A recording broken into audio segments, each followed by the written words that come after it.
Second.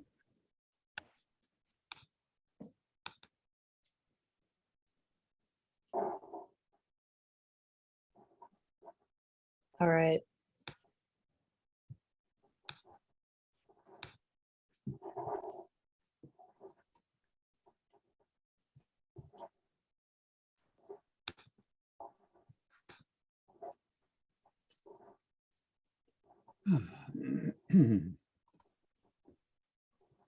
Okay.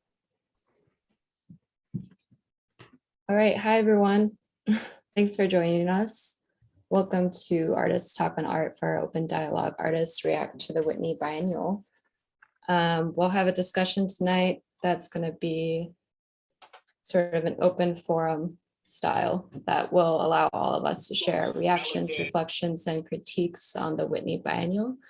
So I'm excited to hear, what you guys thought. And if you have images that you want to share, hopefully we can have you, share your screen to show an image as you're talking about that, as if it helps, or you can just chime in. So I guess, yes, we can begin by just letting you know about next week's program. It will be a panel moderated by Mitch Pilnick, who is on ATOA's board of directors, and he'll be speaking to us about artist residencies. So we'll send out an announcement for that later this week. If you haven't already, you can subscribe to our email subscription on the website by going to, I don't think it says subscribe. I'm forgetting what it says on the website. Join the mailing list. So you can follow that link to add your contact information. So thanks for joining us tonight. My name is Kristen Eichenberg. I'm ATOA's programming coordinator. And I thought I'd start us off by just going over kind of like the general theme and format and the curatorial approach to the exhibition, and show a few of the artworks that are highlighted there. And then we can all just jump in and talk about the works that you guys found interesting. So I thought it'd be appropriate with tonight's topic to kind of promote the Whitney Union and to be in solidarity with them. You can go to the Whitney Museum Union.org to support their mission that negotiates safer working conditions, sustainable wages, job security, and benefits. There's somewhere over like 50% of the Whitney staff that is paid $20 an hour or less, and is noted as like a temporary staff position. So they aren't receiving benefits. So I think it'd be really great to support them. And yeah, they were actually, I think, outside the museum doing a protest during the opening with the VIP members. So that was something noteworthy for the show this year. So just a quick overview. Since 1932, the Whitney Biennial has surveyed the landscape of American art, reflecting and shaping our cultural dialogues. This is the 18th edition of the Whitney Biennial, titled Quiet as It's Kept. And it's curated by David Breslin and Adrian Edwards. They've taken a slightly different approach this year than previous curators who, historically place more focus on new and emerging artists. Breslin and Edwards have emphasized that this is an intergenerational and interdisciplinary group of 63 artists and collectives, quote, whose dynamic works reflect the challenges, complexities, and possibilities of the American experience today, stating, we organize this biennial to reflect the precarious and improvised times. So just some quick facts about the exhibition. Out of the 63 artists, 37% are 40 years or younger. So that's a huge difference compared to 2019, where 75% were under 40 years old. This year, 25% are born outside of the US, 59% are either New York or LA based. 16 artists have been in previous biennials compared to the 5 in 2019 that were in previous biennials, and 5 are deceased artists. And 5 are also, 5 artists were also in the 1993 biennial, including Daniel Joseph Martinez and Coco Fusco, whose work you see here. This is a still from a work titled Your Eyes Will Be an Empty Word, which is a video essay narrated by Pamela Sneed that explores Hart's Island, an island near the northeastern coast of the Bronx, where unidentified and unclaimed bodies are buried by inmates from Rikers Island, including victims from the COVID-19 pandemic, which took focus in Fusco's work here.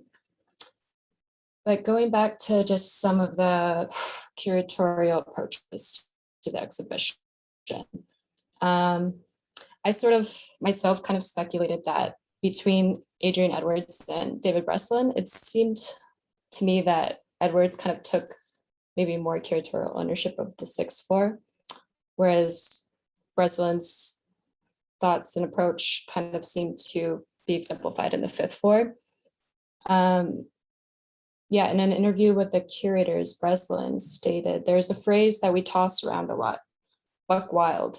It needs to be weird, it needs to press something, it needs to be authentic and genuine to an aspirationally wild mind." So he's very energetic in this idea. And I think to me, it seems like he's a little more attuned to the art world's reception of the show. But that's speculative. You know, Edwards in her commentary on the approach to the theme this year kind of offered some more insight into the title of the show, Quiet as It's Kept, where she references a quote from Toni Morrison's The Bluest Eye that reads, quiet as it's kept, there were no marigolds in the fall of 1941. And I myself haven't read this story, but as we know, this is a very dark story that's engaged with a particular racial and cultural experience after the Great Depression. This passage, in particular, expresses the melancholy surrounding the character Piccola, who was pregnant with her father's baby, which, like the marigold seeds in this passage, had shriveled and died. So I think something that might also be reflective of the 6th floor of the exhibition is a quote that follows the one Edwards pointed out here, which says, "It was a long time before my sister and I admitted to ourselves that no green was going to spring from our seeds. Once we knew, our guilt was relieved only by fights and mutual accusations about who was to blame." So I just wanted to add this because I think it speaks to sort of a sense of bleakness that was present there, and some questions of maybe guilt or responsibility that kind of linger in, you know, this moment we're in. And along with that, Edwards also cites 2 works of the same title that inspired the theme: a 1960s jazz album by Max Roach, and perhaps more notably, the 2002 exhibition Quiet as It's Kept that took place in Vienna, which was curated by David Hammonds, who also has a piece on the pier at the Whitney at the moment. And this exhibition by Hammonds featured 3 African-American abstract painters who challenged the presumed identity of Alex artists and sought to evade the gaze of those who define.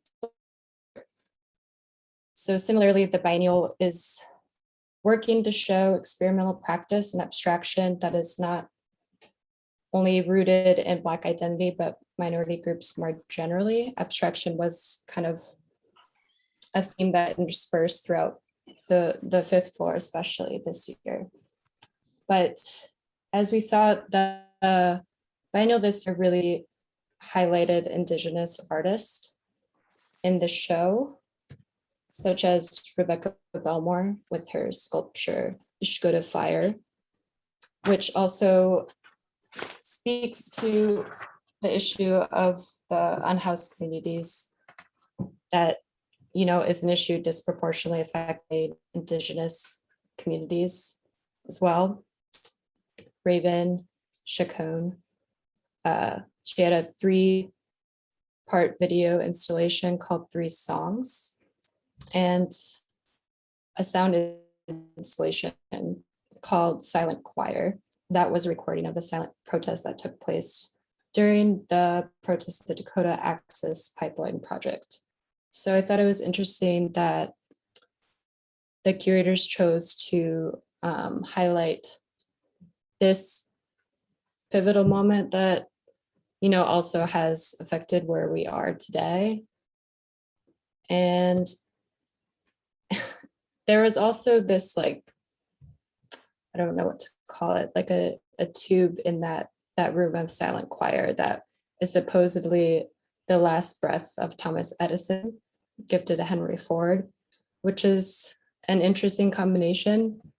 This other work by Dwayne Linklater, included on the 5th floor, and then Danny Whitehawk's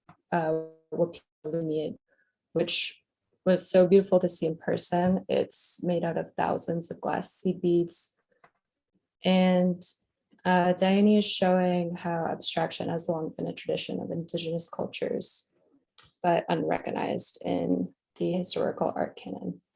And I think this also, works in dialogue with these really precise and beautiful geometric abstract paintings by, sorry, the text got whited out below. These are paintings by James Little. So just some key intentions with the curation. The 5th and 6th floor were obviously total opposites of each other. The 6th being this like dark, subdued space, and the 5th floor being this, bright white open space. So this was the curator's effort in expressing the ongoing polarity that we're in here in America. And we can think of these things as 2 sides of the same coin, or even, like these parallel dimensions that we're in. So in the 6th floor, the viewing experience is really more guided. There's kind of this dark labyrinth with walled corridors, and you're kind of led through these passages and not really sure what's around the corner. There's this like precarity in that. And in the 5th floor, we have this totally open format that's airy and spacious, but also sort of directionless. And again, that was something intentional from the curators. So this really gives you kind of this feeling of wandering, sort of, it feels kind of like an art fair in some ways. I don't know how successful it was here. I think it could get a little bit confusing with, where to look, where to kind of, or what kind of like direction to take in walking through these works. But that's kind of this expression of like everything all at once, like the noise that's, happening with all of these artworks kind of like reflected of like different senses of identity and different voices. So Lynn kind of comments on this. Maybe it's hopeful, maybe not, which again is a little, it's a little odd to me that it's kind of always, I don't want to say a cop out, but there's kind of always this like sense of like, oh, it's not like really a theme. It's kind of like you kind of can fall back on the Whitney Biennial, traditionally just being this kind of like large survey of like the new contemporary artists and what they're doing, what they're thinking about, how they're responding to like our political moment. But the curators this year specifically said there's no theme, there's just a series of hunches. And curious to think what you guys think about these like hunches that appear. So the more obvious themes are, retrospection, abstraction, power that's both authoritative and reclaimed, sociopolitical and class dynamics, and then kind of more subliminal themes of this, again, like suspension in time, what comes next, maybe the sense of disbelief, despair, but also borders and how we collectively navigate and define certain borders. And I think this plays out like in terms of cross genres of art, like interdisciplinary artists practicing today, but also, of course, like geopolitical divides that I think the 6-4 maybe not frames like a little more directly.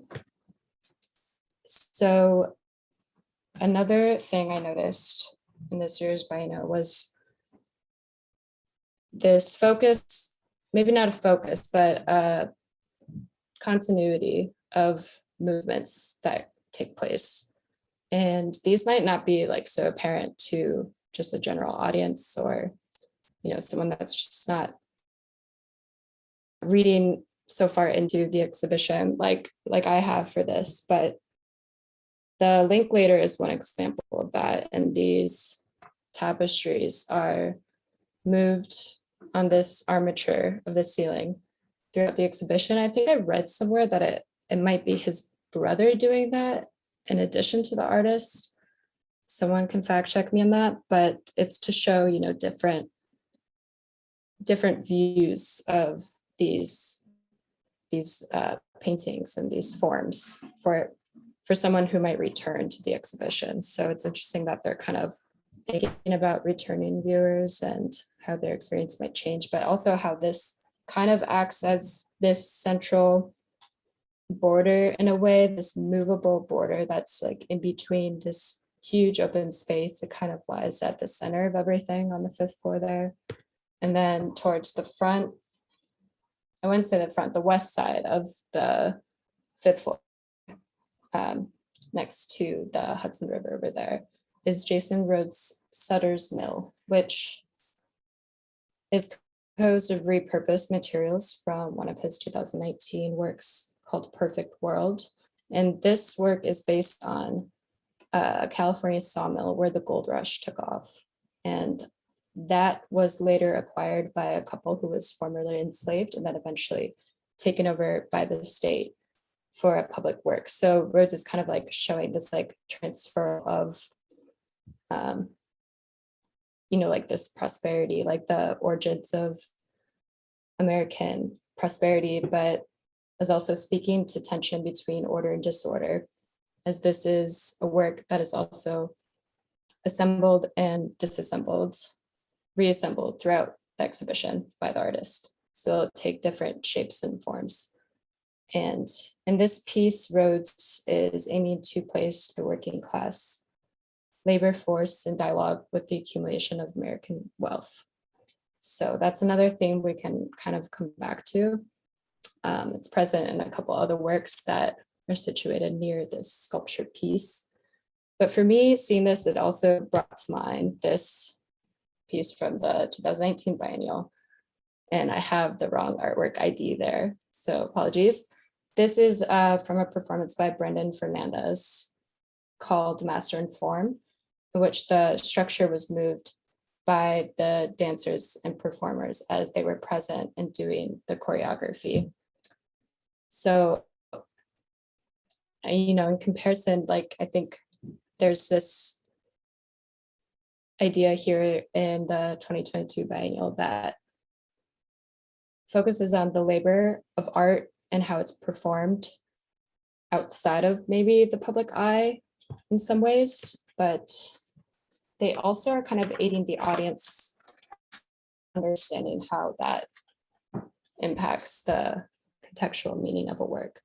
This one I really love. This is a work by Puerto Rican artist Awilda Sterling Dupree, who has been influenced by Afro-Cuban religious dance traditions, the composer John Cage, and musician John Coltrane.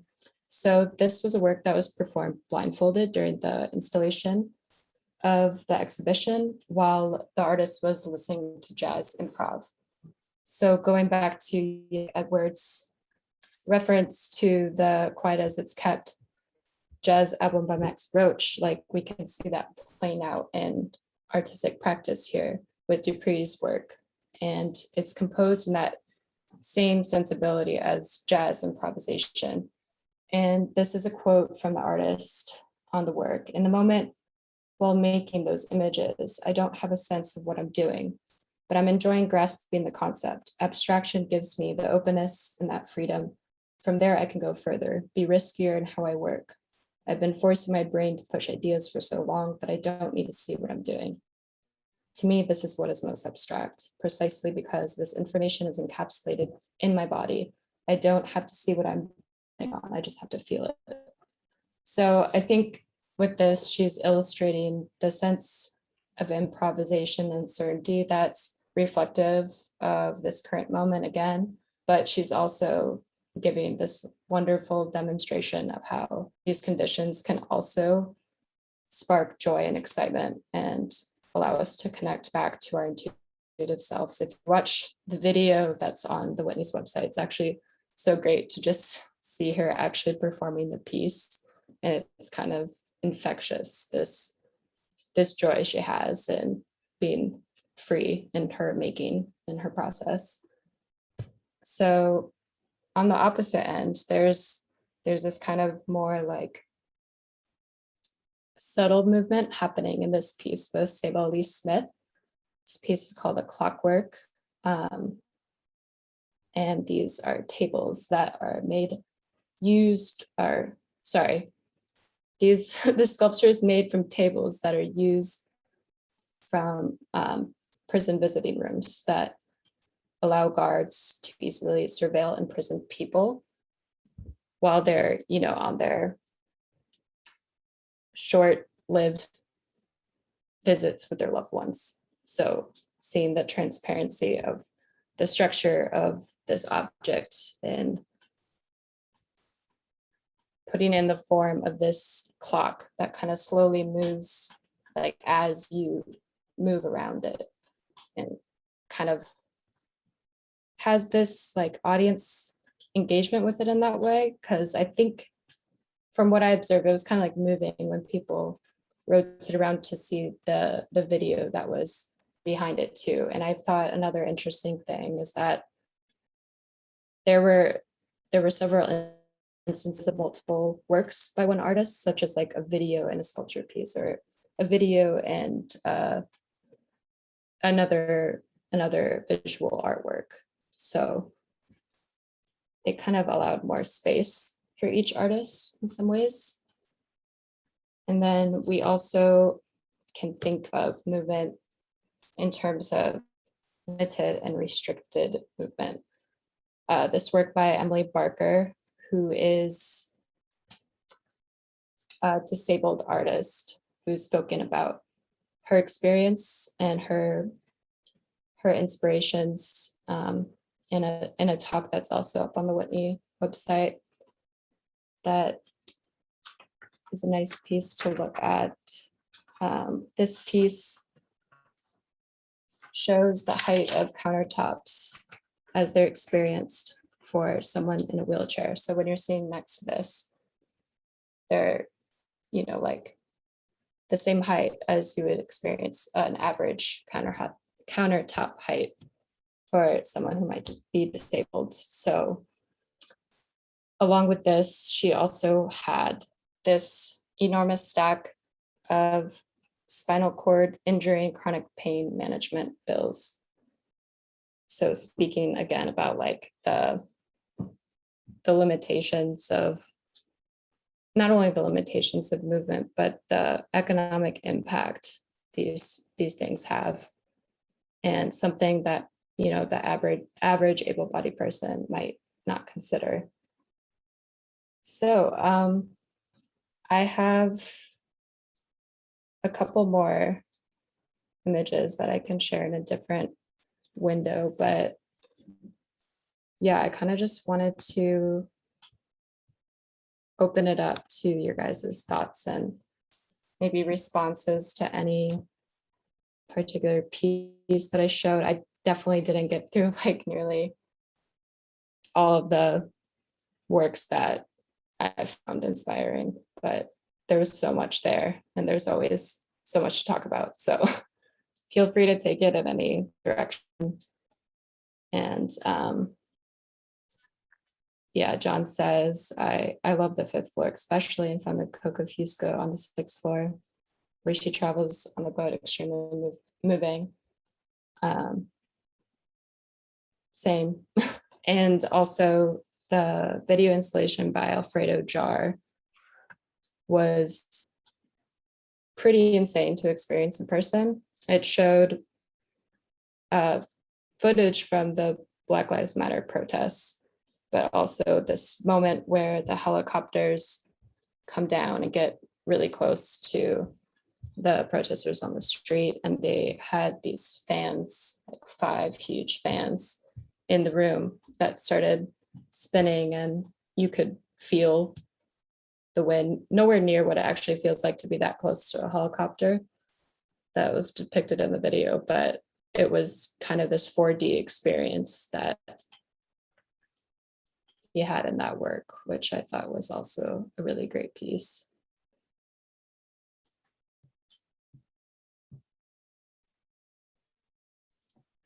So we've decided to make this an open forum to just kind of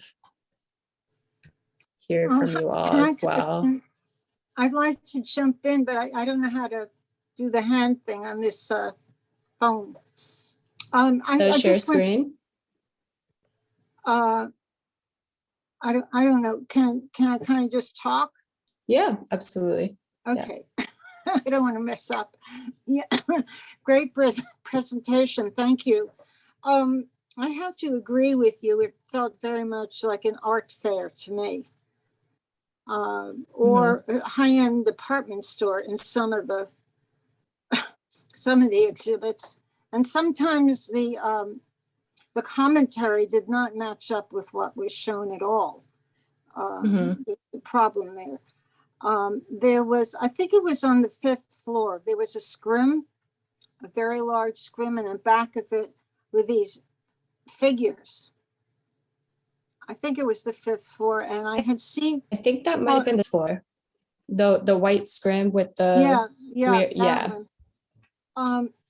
The first time I was there, I passed over it because I don't know, it looked too terrible. They looked like zombies or something to me. But when I went briefly to the second time, I read what was written, and it was enormously thoughtful and provocative. That really stood out for me. Did a great job, by the way, of introducing us. Thank you. Absolutely. Yeah, I mean, I wasn't really drawn to those pieces at first. I'm trying to find, I took a photo of that artwork ID as well. But I thought it kind of was an odd placement. I think it would have worked better on the 5th floor, especially next to like the severed Amazon logo tattoo printed arm, forgetting the artist's name for that piece. But yeah, it kind of, there was some kind of attempt at a theme of like AI and technology. A lot of times I think that can be forced with these biennials, or maybe they're just not thinking enough about how it's working with the other artworks next to it. But one that I did like, because yeah, right next to those, like these images, I think they were like self-portraits of the artists dressed up as like this creature, this like alien, this other like anthropomorphic, like weird fantasy kind of stuff. That was, you know, like very like contemporary and just in the style too. But something in the wall text, correct me if I'm wrong, Sandra, was that it was like speaking to the evolution of the human species, and like something the curators also said is that we want to show artists who are exploring identity, but in that. I don't really know how that's necessarily exploring identity or exploring the performance of it, or something more performative. But I think that to me, it just would work better next to something like Alex DeCourt's Roy G. Biv, that video on the fifth floor, where he's kind of, he's like playing Duchamp and the Joker and like with these Brancusi sculptures and kind of mocking high art in a way, but the performative nature of it, but maybe more so just where he finds himself as an artist with his aesthetics and like the lineage of what has been considered, high art, or something that kind of with the Brancusi sculptures was like the signifier of a new era of art making, or a new genre of like modern art. But it could have gone next to the American Indian. Which one was that? She's beating the drum. Yes. The 3 songs. Yes. Mm-hmm. Yeah. I wanted to share, if I can here, one other one from the 6th floor that I think spoke to technology in a more effective way. Not that work was like really speaking to technology, but there are these other like kind of not portraits, like almost like these like text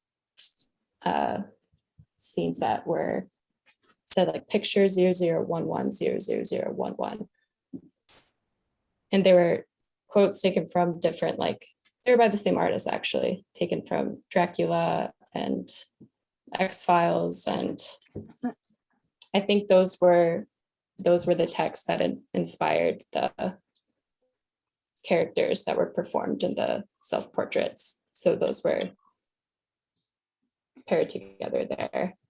Yeah, they were kind of humanoids. I didn't really understand the title of the piece being kind of like this algorithmic code that was in there. I just probably missed something with that. But me too. Let me see if I can share this. Okay, so yeah, this is the Alex DeCourt. And it was kind of funny, this huge orange box that had this video playing in it was also kind of like an Instagram photo background opportunity for a lot of people at the fair. The experience of seeing the artworks with so many people is definitely a different experience than I think we'll get later on once it dies down a little bit later in September, but served as a photo op space just as much as an artwork. This is the stack that I had mentioned earlier, Emily Barker's artwork. But is it not in here? Okay. So this is on the 6th floor. This is a work by Wang Shui. And I believe, if I'm understanding correctly, what it's doing is showing us depictions of a jellyfish as generated by an AI. So you have these like AI generated jellyfish with this kind of sculptural work of these wires and this plastic tangled in it. And like thinking about like how even our entire like computer systems run like with these giant cables underneath the ocean, and like what we're doing, including our oceans with all of our plastic consumption. It's kind of like posing this question of like how is the consumption of artificial intelligence also affecting us, or how is it gonna kind of exacerbate the issues we already have, or the issues we're already dealing with. Like if it's like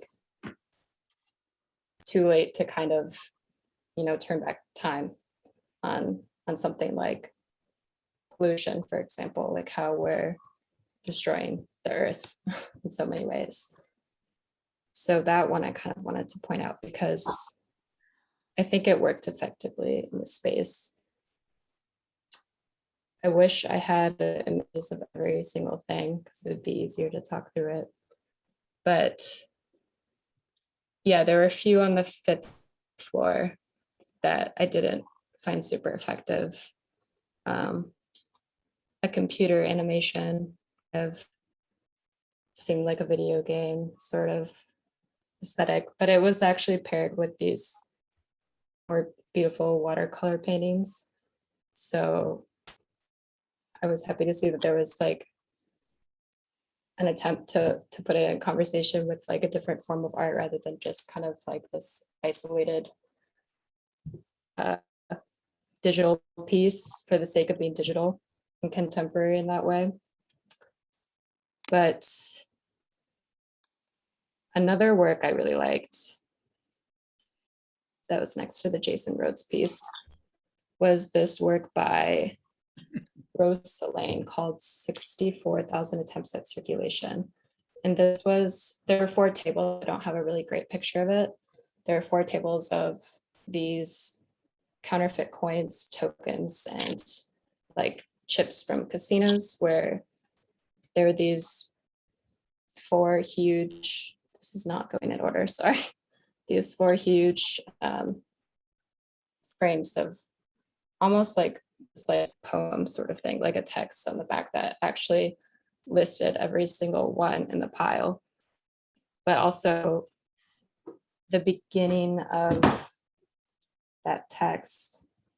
Let me see if I have an image of it. It says, wealth cannot be measured in dollar sign, dollar sign, dollar sign, live, laugh, love, skull, star and fish, blank, St. Christopher, protect us.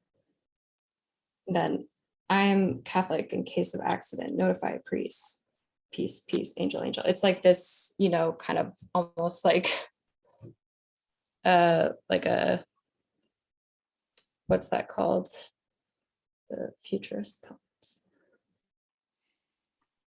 It's almost this like onomatopoeic poem in some places, but I mean, I think it makes a good image of how we went from like worshiping the church to worshiping like a new god, being like I in this capitalist economy.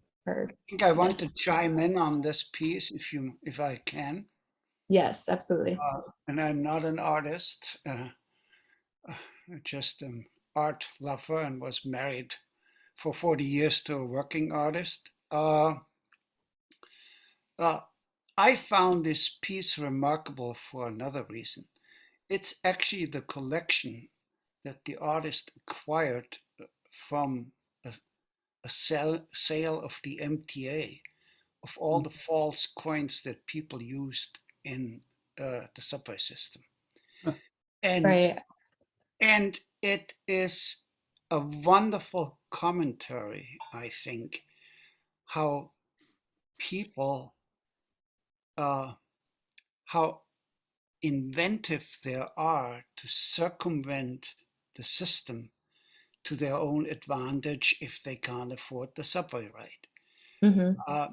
So I thought that was very much in vein with sort of the theme of the 6th floor, where it was much more a social commentary on our time than I ever had seen in the Whitney before. Mm-hmm. And so on the other hand, I have gotten very negative response by other people about this particular coin collection piece. They thought that was not art at all. And I'm asking, I found it a wonderful, particularly with the juxtaposition of the text that you right now show on your screen. So I found it a very impressive piece, not so much while I was there, but it's the one piece that stayed with me for weeks and weeks afterwards.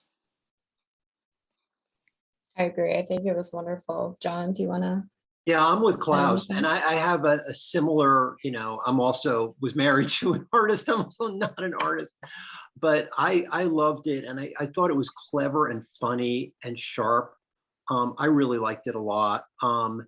And I also really like the Alex DeCourt that you mentioned because of the humor in it. There's not a lot of humor. I really like the biennial overall. There's not a lot of humor there, so I like the Alex DeCourt. The other thing is, Leah pointed this out. You didn't mention this, but the Charles Ray sculptures I think are amazing. The ones in the courtyard. I don't know if you have any thoughts about that, but I thought that they were incredible. So on that 5th floor courtyard. Yeah.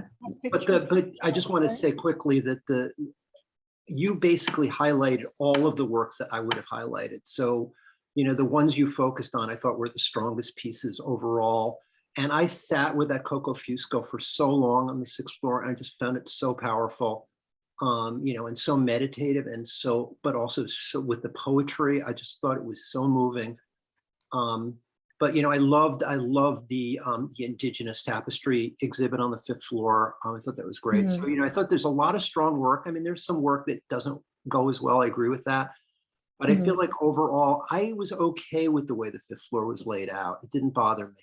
So Thank you so much. Kristen, do you have images of the Charles Ray sculpture? I don't actually. Why didn't you take those pictures? That's a good question. I kind of, Yeah. at some point, I always get overwhelmed in these things and I need to go back a second time. I think it was like the crowds were part of that, but I was also super, super hungry. So I just like booked it out of there to get some food. Are those the artificial palm trees out on the balcony? I don't think so. I think there were no, figurative those are the sculptures, facial right? structures, Klaus. The facial structures of the heads is what I was referring to, which I think his work is incredible. I've seen it before. I just think he's brilliant. So I would I like have, I have a couple of comments about the Whitney rather than biennial, Yes. which is, I grew up in the West Village, a block away from where the Whitney is now, right? Hudson Street between Horatio and Gansevoort. So I remember the Whitney on 8th Street, which is where it started out, the space that is now the New York Studio School. And I remember it very vividly when it was next door behind the Modern on 54th Street. You could walk through. And I think that what happened to the Whitney, and I think that maybe still going through the same sort of phenomenon today, is that they were a very staid, very conservative museum until they were next door to MoMA. At which point they were starting to be in reaction to two factors: the museum show as Hollywood, as performative experience, still very strong today, and also kind of jealous of the excitement that existed in MoMA then, and then a long period of time after that it wasn't so exciting. Now it's a little more exciting again. So I think the Whitney became a very different museum in the late 60s, early 70s, after some of these blockbuster shows started. They originally started at the Metropolitan, Harlem on My Mind, things like that. And so I find this show, which I've so far only seen online, and tonight, I haven't gotten, I live in Woodstock, so I haven't gotten there yet. But I find this show to be relatively uncontroversial compared to many past biennials, many of which have been very controversial. And I think that's been part of their shtick. That is to say, they've been looking for controversy over a long period of time, and they started to catch it. That is, they started to catch the reaction of the art community and of a lot of artists in the 70s. By the mid 70s, it was starting to become controversial among artists. Anyway, that's my nickel. Thank you. Go back to the. Yeah, it chart, was right? far less I may. controversial. If I may. Yeah. Sorry, showed- who it's not showing You up. showed a piece, excuse me, it's Yeah. really hard to break in. You showed a piece earlier, a woman who did an artwork blindfolded, Hmm. right? And then you have Charles Ray, who did these lifelike sculptures. Some work took him more than a year. I think he said 1 to 3 years to execute a piece. And I'd Mhm. really like to hear the opinion of people between a figurative work that looks like something that you can actually say it is what he wanted it to be, compared to a work that accidentally happened by somebody in the middle of the Biennale with her eyes closed. How did those two equate when you're saying that we're open to the public's opinion and they come in and they look at the work? How do they balance that equation of, you know, scribbling on the wall with your eyes closed and somebody who spends years in the studio to execute a piece? But do we know her background? Has she spent years in the studio and this was just an experiment? If I may chime in, Right. excuse my voice, but I think Pablo Picasso once, some lady asked him. I was just about to say this. Picasso. ahead. Some lady asked Picasso to draw a picture on a napkin for her because she recognized him in a cafe, and he said, and he drew the picture on the napkin and he requested a huge sum of money. And the lady goes, why is this worth so much? It only 5 seconds. And he said, no, my dear, it's taken me 40 years to produce what I just made here. Of course. That's the perfect If you look at response the to two that. pieces think. side by side, And also, is there any satisfaction of it? Is the reaction to the piece coming from a different place? Do you feel it differently in yourself when you look at the piece? I understand what it means to spend 50 years to be an artist and do anything you want to do. But when you look at those two pieces and the outcome of the two pieces, supposing you aren't reading anybody's history, how do you look at the two pieces and what do you respond with? Are you going to get the general public looking at the piece that is the blindfolded piece and say, oh, my kid could do that, right? Isn't that what they always I say? think you could say the same thing about some things that John Cage did, as someone who inspired that artist. That is a question, with the improvisation. That piece where he composed, I don't know how long the silence was, but it was just dead silence. And what is the value of that? In that case, you can say, what is the value of silence? But also, what is the value of, experimentation with the forms and the process that goes into making works of art, and what that does for the individual, in addition to the public. Because with the Charles Ray sculptures, I think, yeah, those appeal to kind of a wider audience that can kind of be more responsive to just the sheer technical aspects that a work like that involves. But at the same time, I'd like to just throw it out there that Charles Ray has been in 5 biennials, and how familiar we are with his work and how relevant it still is, because figuration recently has also been a huge comeback in the making, as with textile art that we saw in the exhibit too. And not that these are trends per se, but why now is maybe a question for why we're so drawn to that right now.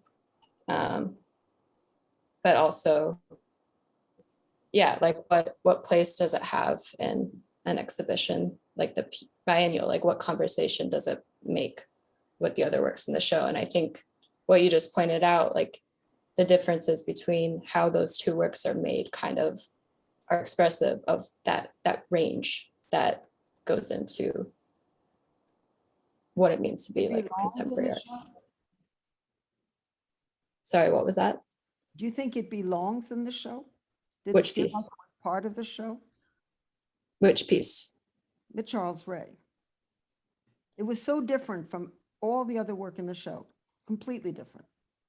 So which is the revolutionary work? Something like that that's so different? I'm trying to. I think what's interesting is that I don't really personally consider either to be necessarily like revolutionary. But I do think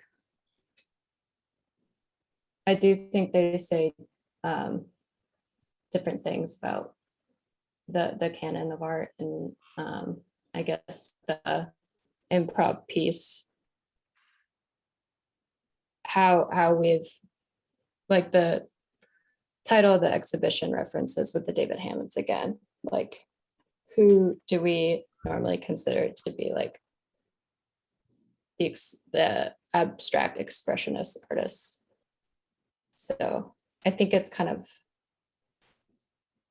in line with like what David Hammonds did in that show too. But somebody had their hand raised. Thank you. Judy. Yeah, thank you. I had never been to a biennial. I was just curious about what you guys were going to be talking about. But I have three sort of simultaneous thoughts that fit together somehow. First of all, the Cage piece is called 4 minutes and 33 seconds. I have seen it performed in a reenactment of the original premiere in Woodstock. And it leads me to a thought about a certain kind of avant-gardism, that it breaks the rules and it breaks new ground, but nobody can ever do it again, because once you've done it, you've hit a dead end. Mm-hmm. The second observation I want to make is that traditions like Japanese and Chinese brush painting, which depend on spontaneity, depend on decades of learning how to be spontaneous. Right. I guess those are the 2 points I wanted to make. I So love true. that. It takes time to master spontaneity. That's great. Edith, did you have another thought, or sorry?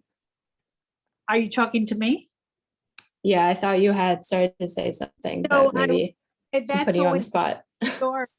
And thank you. And the fact of the matter is, when people come in and they judge something on the surface, it's because they're uneducated about art. And they're looking at a cosmetic viewpoint rather than understanding what it's all about. And understanding is what art is all about. Mhm. And So that's what I say. perfect transition to this image that appeared, the cosmetic treatment of a piece. Like with this one, I saw this at first, I'm like, whatever, like who cares? This is a work by Aria Dean. And what the text said was that the work was made using data from a car crash simulation, Oh, yeah. and also using the same shade of green that's used in green screens to kind of also speak to Doug's point about the Hollywoodification of the Whitney. But I think the artist does too in a way here. But for me, this kind of said something about like the crushing illusion, like how we project things like into like our reality. That's like a generous reading of this, because you can look at it and just see the face value of this, but like what does it really say? But I don't know. I think its position here with the Selene work is kind of nice, and for me, next to that work, it kind of also continued like this idea of like the illusion of money and like this like celebrity in Hollywood, and like how that like seeps into like the art world of how we kind of have these celebrity blue chip artists that like really affect things like the Whitney too. Like there's plenty of those artists in the show that her like all David Dorner represented, and like, is this the time to show Alex the court, even though I love that piece and that he think was a great comedic relief in the show.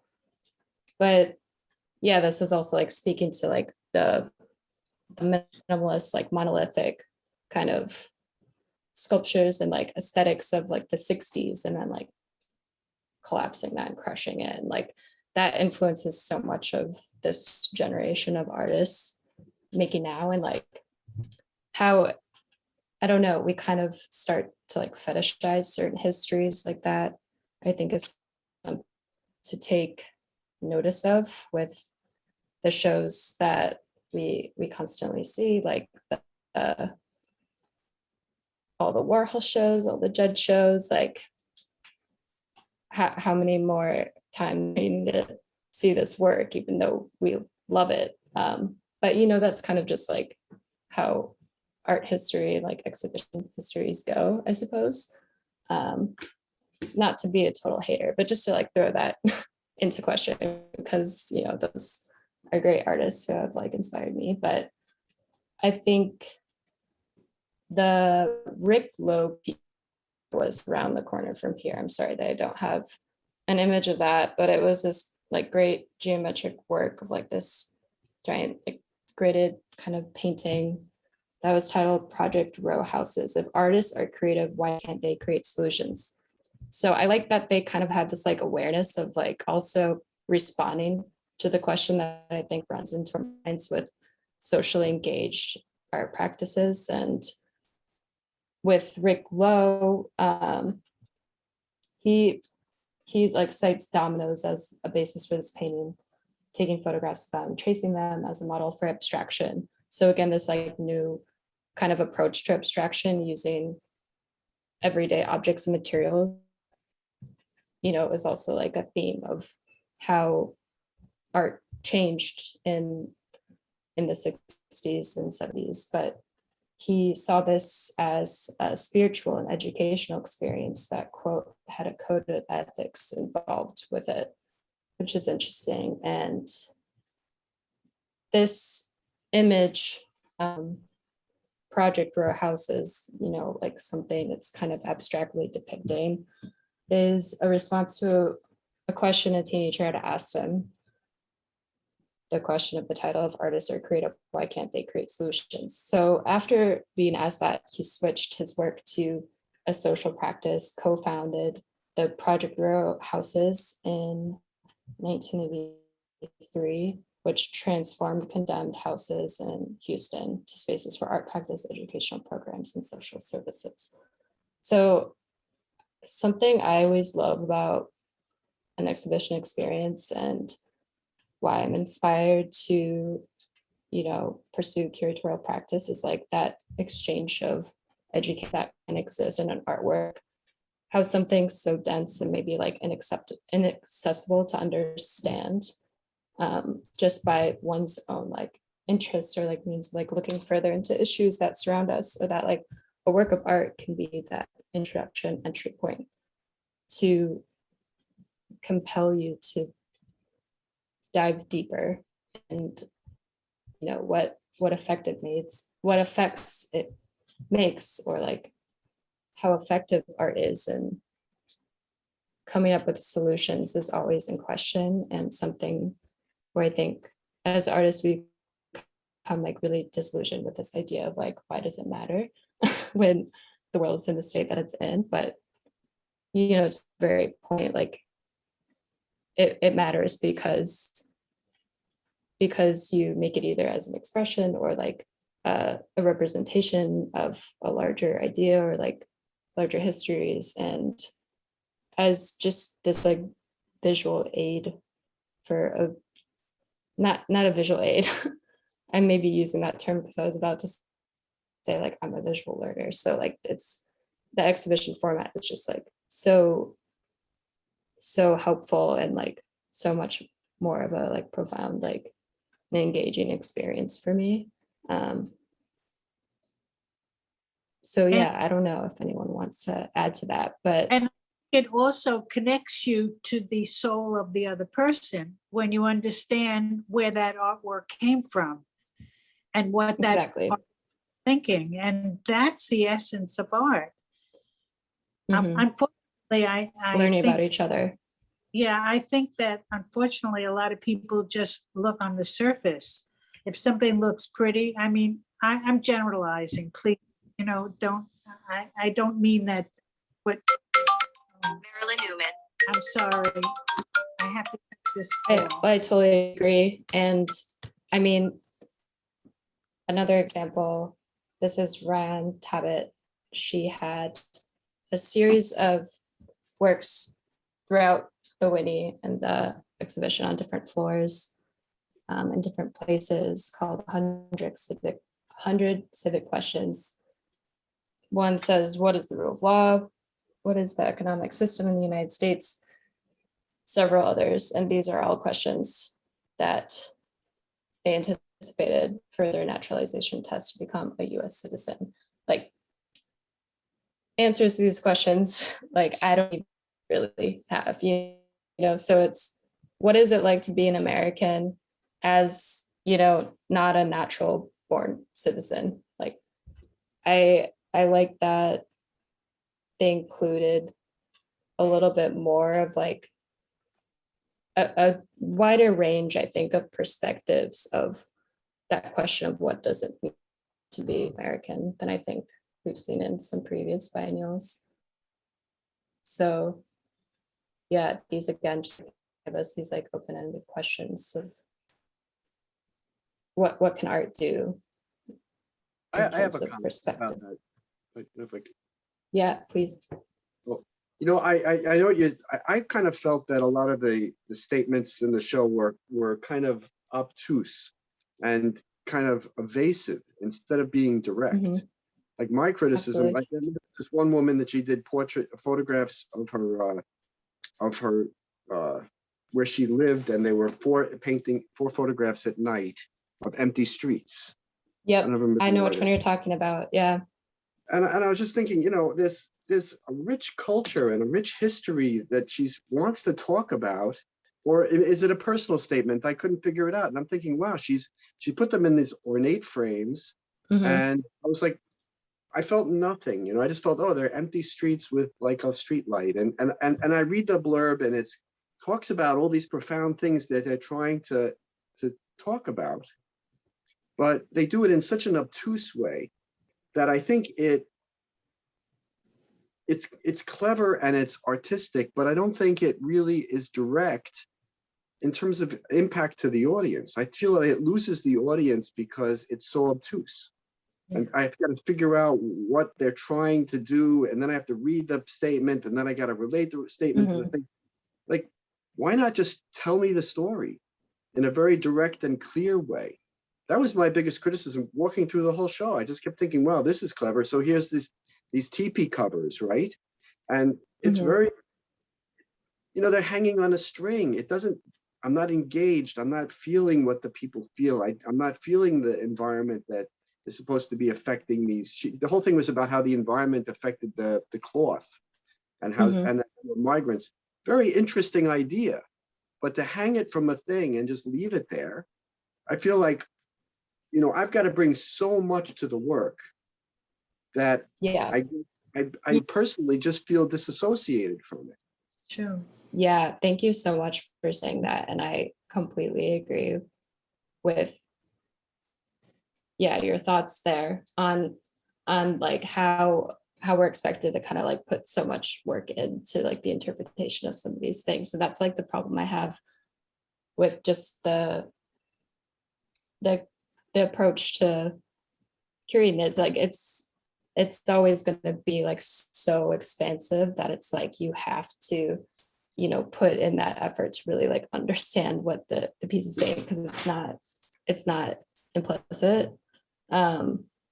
But it's kind of funny with the 4 frames you mentioned, and the frames being this like sparkly mirror.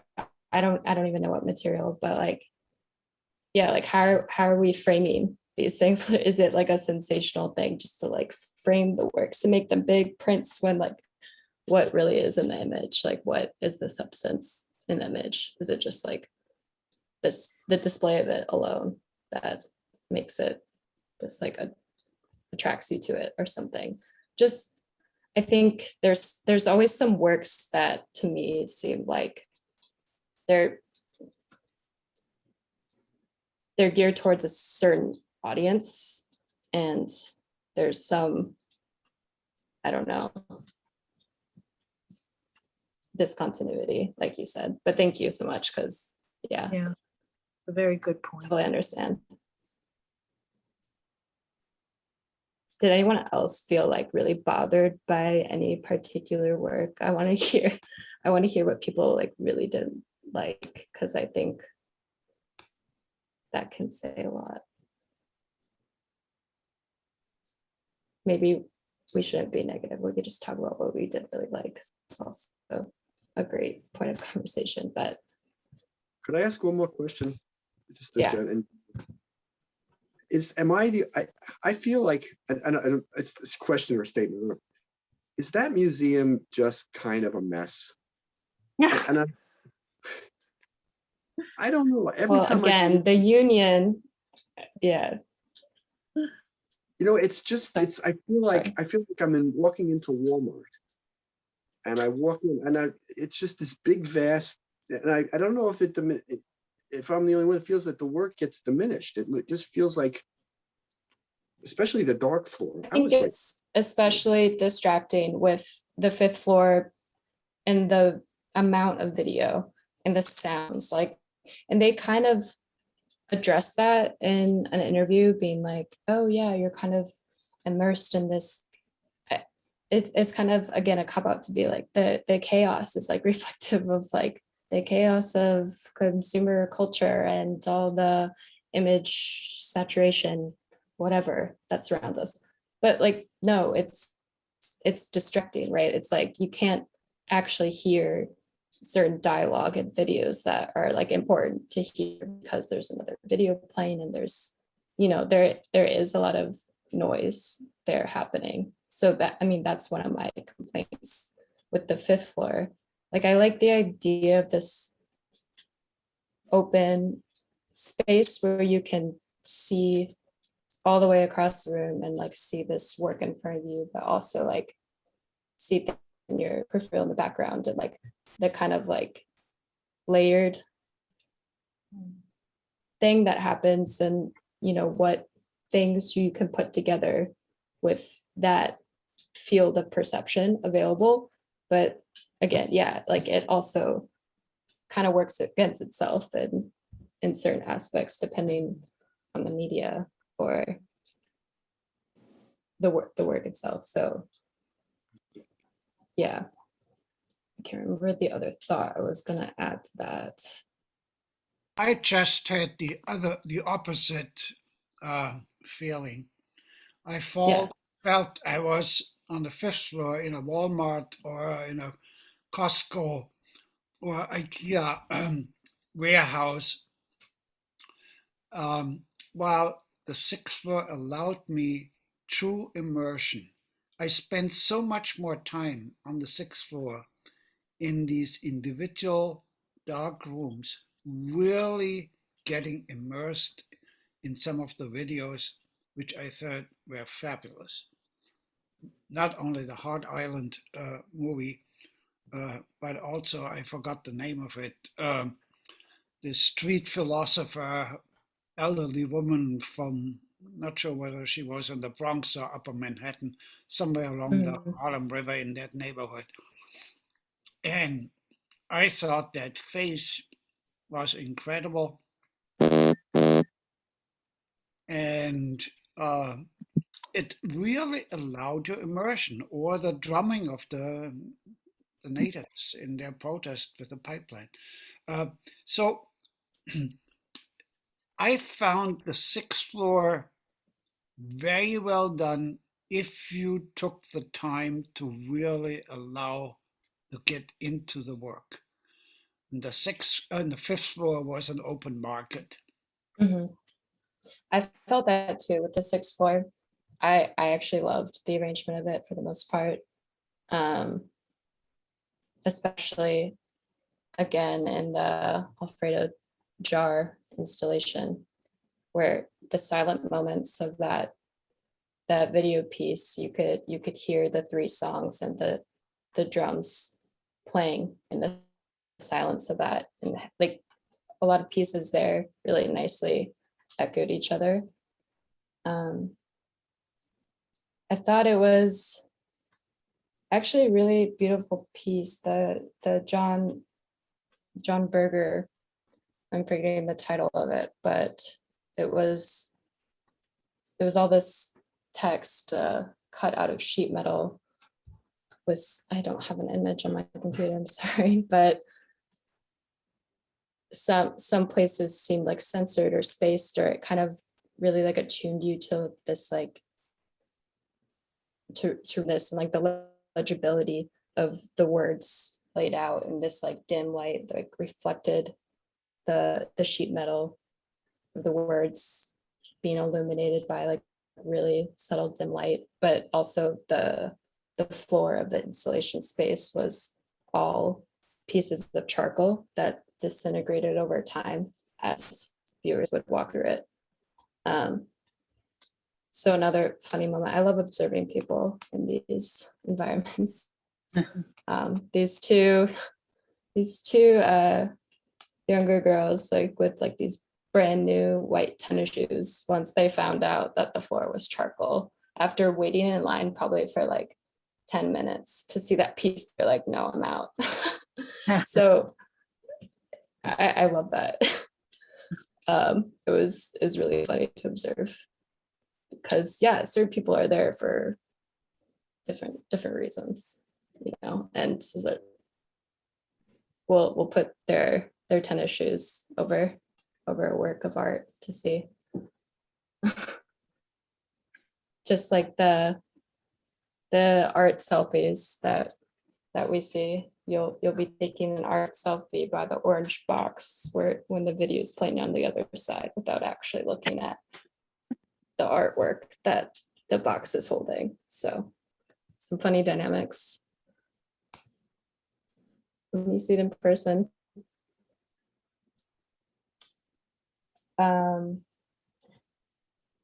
I guess one other thing to speak to, like the fifth floor arrangement, I did really like Renee Green's space poem on the first floor. And that's something, I didn't actually go to the third floor, so if anyone wants to speak about the third floor, please let me know what that was like, because I missed that one. But the space poem, sorry again for not having an image, on the first floor, it was all these flags, you know, like all these bright contrasting colors, and the text on them was actually from a poem by Mae Swenson called Color Without Optics. And it's kind of this like ironic and like playful thing of like taking the lines from that poem and putting them in these bright colors on these bright colored flags, and literally like inverting what the poem is saying. And like, I think one is like, color can't be like defined in an object, or I'm kind of forgetting the actual verbatim of the text. But in experiencing that work, you know, like you can't see the flag on the opposite side of you, and you have to like walk through the space in order to read this poem about color as you experience different colors. And it's like very much a work that asks the viewer to like move in space to experience it. And in doing that, you're also mixing up the lines of the poem, and you're reconstructing and creating your own poem based on how you're moving.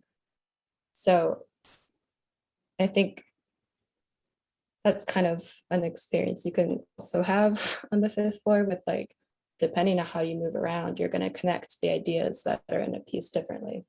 And I don't know, that's something I always find interesting about how exhibitions are designed, and constructed to guide a viewer.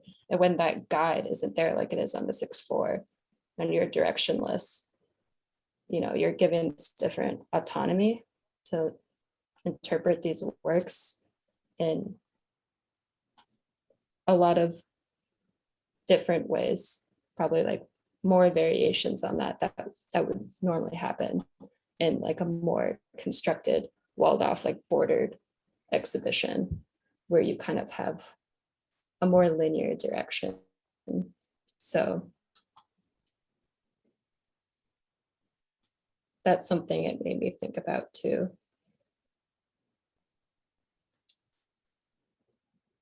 And yeah, the use of color. I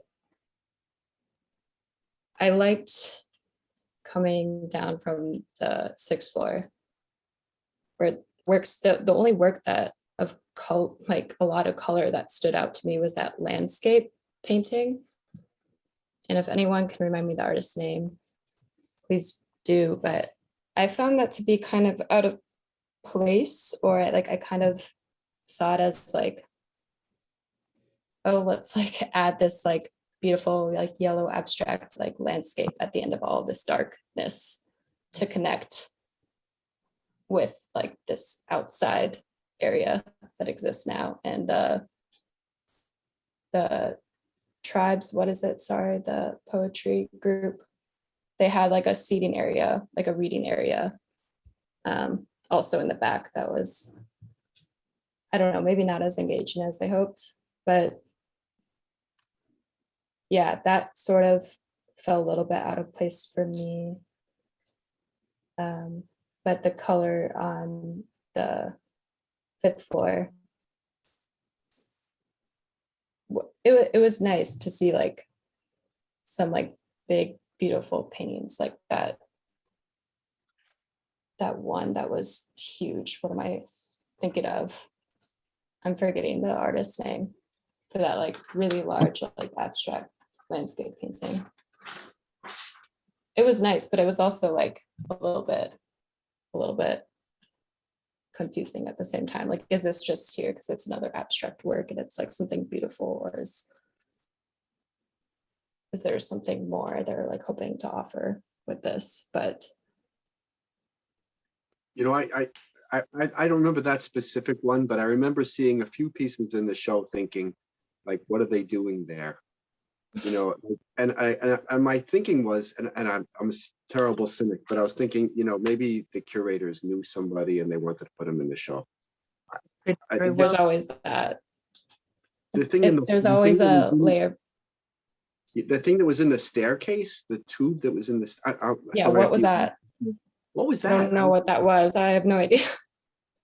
I just felt like, you know, really, I mean, this is the Whitney Biennial, you know, there's this, and I just like, you know, okay, it's COVID and everything, but, you know, I always tell you guys, I've been going to this Brooklyn Rail meeting. I saw a lot of the artists that were in the biennial talk about their work prior to the biennial. And, you know, I was just like, the thing in the hallway was like, you know, maybe an undergraduate school thing. I mean, I'm sorry if the artist is here, and I'm always, I don't think the artist is here. I think you're safe. but I was thinking like, what was that? I just didn't, you know, I was thinking, you know, there was just a number of pieces, and you know, like you said, it just felt like it didn't have it didn't rise to the standard of, you know, of what the biennial, you know, this is the big show, you know, and I just felt like, you know, and I appreciate the points. Maybe I didn't spend enough time with the video. That's a good point. And the whole idea of the bazaar and the media thing, that's a really good point too. But it was just like every so often there'd be something and I would just throw up my hands and I'd be like, Yeah, like it's yeah, an afterthought. Yeah. just a little lazy and not rigorous and not, you know, not aware of what's happening in Europe, or not, you know, processing, you know, where things are moving to, or showing an idea of the future, or, you know, something exciting, or, you know, I just felt like, whoa, you know, what is the thing in the hallway doing, you know? And I was with my aunt and I'm trying to explain to her all the pieces, and some of them have such profound ideas, and, you know, I don't know, like I said, Maybe that was part of the construction of the building. No, it was an intentional There's piece. always It a wasn't- installation I usually just- in the stairwell. Yeah, Yeah. not being joking about it, that's all. Jokes are welcome. But oh, what was I gonna add? But my feeling is, conceptual art, and that's what a lot of this is actually. There's a limit to where it goes, and sometimes it goes so far away that you totally lose it. And unless you read it, there's nothing that's going to happen. Once you read where the artist is coming from, then you can somehow relate in some way. Some people relate more than others, some see things more than others. But sometimes just like, you can't, like Michael had said, you have to work too hard. And if you have to work too hard, then you've lost it already.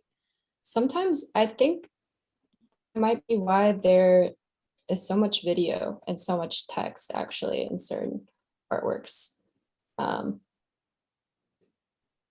It's this like immediate, like mode of communication, right? Where there's not interpretation taking place so much depending on the video. But the video works we saw there, like, yeah, do that step for you. Like, don't ask you to meet them halfway, like give you all of it.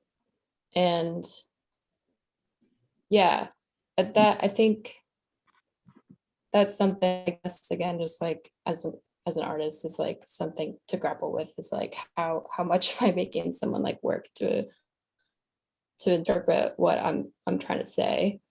If there is that kind of conceptual piece that's maybe not so obvious in a work, but I mean that's the beauty of art too, right?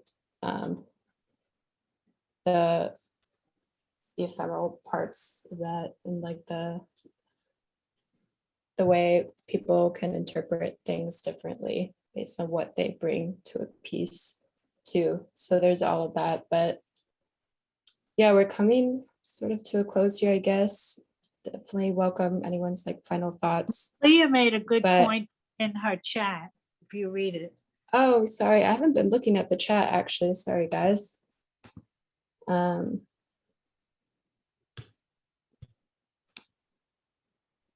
Is a picture, image, artwork worth 1,000 words, or do you need 1,000 words to describe where the artist is coming from? That's a good thought to reflect on. Thank you, Leah. And also an exhibition text. How many words do you need in an exhibition text to describe what the exhibition is trying to do? Wouldn't it be interesting to go to an exhibition like the Whitney Biennial and not read anything and then go back Yes, and read everything? Yeah. I should try that the next show I go to. I like that. Yeah, I usually don't do, I mean, it's kind of like, like if you watch a film, not reading anything about the film before you go see it, like you can really enjoy it more in some instances where you're completely not in the know. Might surprise you or might disappoint you more. But I mean, yeah, what a feat though to curate something like the biennial over the period of time that they did it, where it's just like the most challenging changes to respond to, not to be like giving them all the credit in the world, but I mean, yeah, it seems like a terrifying job, to be honest. Like, I don't know if I'd want to curate the Whitney Biennial myself. So just to humble myself there on all my critiques, because it's fun to pick at this stuff, but it's yeah, I a want to huge thank, undertaking. I want to thank Leah. I agree with her. I don't usually read, it's Sandra speaking, Indig. I don't usually read labels, but I've been going to the museum with somebody who does, so I started to get interested in reading labels, but yeah, I have to agree. And Michael Krasowitz really expanded on it, that, you know, the labels and the work, there was an enormous disconnect, unfortunately. So in this Yeah. case, you might have been better off not reading any labels. Yeah. Sometimes they can really piss you off, actually. It's like, no, I'm gonna just disagree with that. But yeah, thank you, everyone. I think we can wrap things up here. And I'll just remind you about next week. We have Mitch Pilnick doing a panel on artist residencies that I'm really excited about. And yeah, you can sign up for our newsletter by going to A2A's website. Just click join the mailing list, add your email, invite friend email if they want to come to our events too. I'll start my screen share. This is still on this thing. Thank you so much, everyone, for being here and sharing your thoughts and opinions. It's so nice to talk to fellow artists or art lovers about this stuff, and makes for some really great conversation and some really great things to reflect on. So thank you again. And yeah, bye for now. We'll see you all next week, I hope.